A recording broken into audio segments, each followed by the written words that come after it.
folks and loved ones. I just wanted to show you this beautiful, beautiful ramekin that my cousin Tracy made for me. You can find Tracy on Facebook at the Pottery Nook, and I had visited her last year and commissioned her to make me 4 ramekins with this pattern, and she made this beautiful, beautiful finish. I don't know all the mysteries and technology behind pottery, but I know that these the coatings go on. I believe it's like painted on, and it takes its color inside the kiln. And as you can see, the beautiful, beautiful blues and greens and grays and browns that make it look almost like a bronze. Something that's made out of bronze instead of made out of pottery. But how beautiful is that?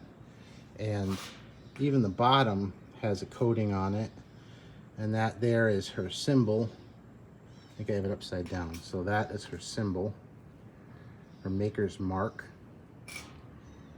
And if you look real close, I believe it says the Pottery Nook in there. And so beautiful, beautiful ramekins. I got a set of 4, 100% unique to me. And I told her that one of the things that I'd always wanted to try was to make creme brulee, and I had never done that before. So we're gonna move over to the shady side of the table here, and we have, voila, creme brulee. But I'm actually gonna do the sugar coating top on top of it, and then later on we'll give it a shot. We have to let it cool in between though to get to that hardened stage. Okay folks, I'm using the front camera so I can see what's actually in the picture as I'm working here by myself. So the first step is to add a layer of sugar and try to get it as even as you possibly can, and coat the whole top a little bit. I think that's probably enough, maybe a little, yeah, I think that's about enough. So I've shaken it to make it as even on the top as I can, get it up towards the edges. I think there was a little moisture on top. I had covered these with saran wrap. So the next step is you take your handy dandy butane torch, this is my little one, and just kind of melt the sugar and caramelize it a little bit. And I try not to get too close because it goes dark really quick, and dark means bitter. It's kind of like, to me it reminds me, I had one this morning, this is how I know. It reminds me of toasted marshmallows. So you want to make them about as dark as you like your marshmallows. If you don't like really, really dark marshmallows, you don't want to make this sugar very dark. So I'm keeping my distance here. Oop, I think this thing is going to go empty on me. And you just want to gently melt the sugar, get a little caramel color on it, get around the edges. Smells like roasted marshmallows, that's for sure. And I found several recipes for creme brulee. They're all pretty the same. I modified one to fit what I had, which is 4 ramekins. It was 2 cups of cream, and I used 3 egg yolks.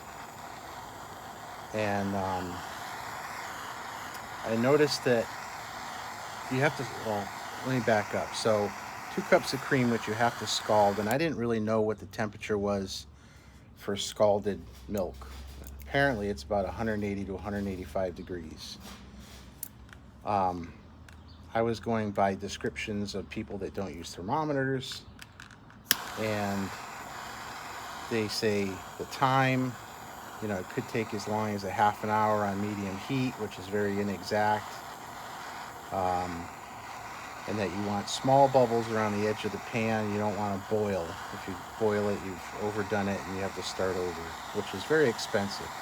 2 cups of organic cream is $6, so we don't want to do it that way.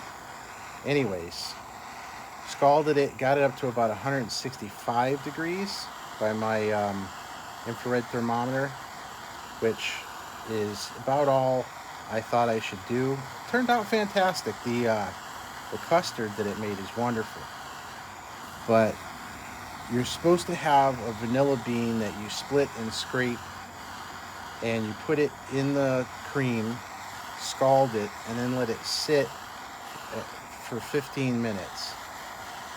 And then you have, in my case, 3 egg yolks, and I used 1/3 of a cup of white sugar, and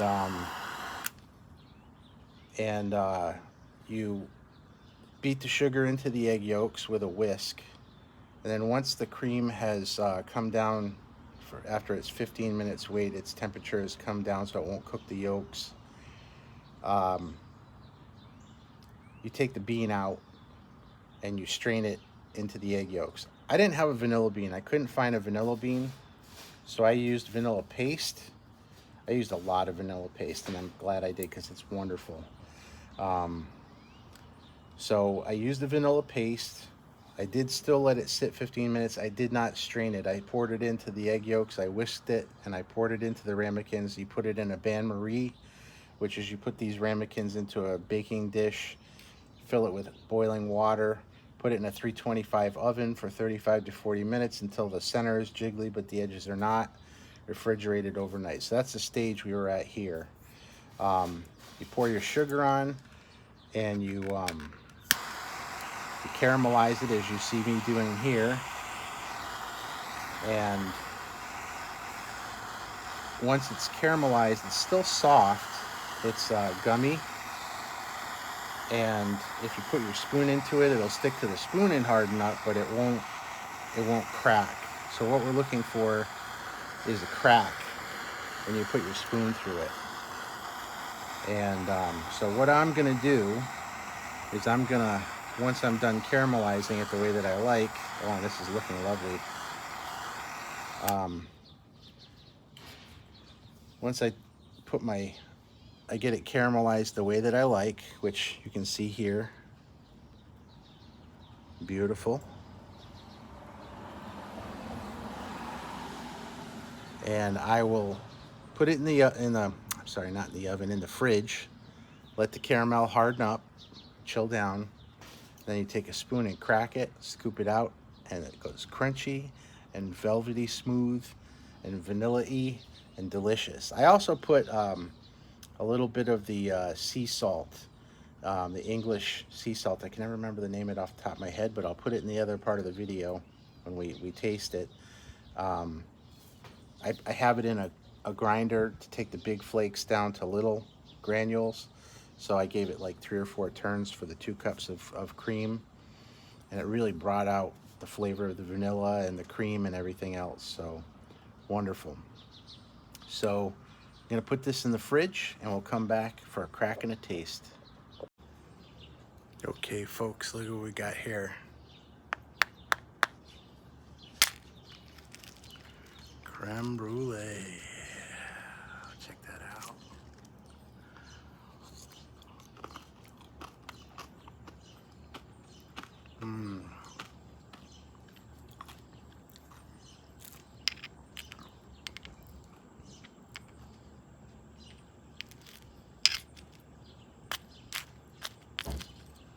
Lovely.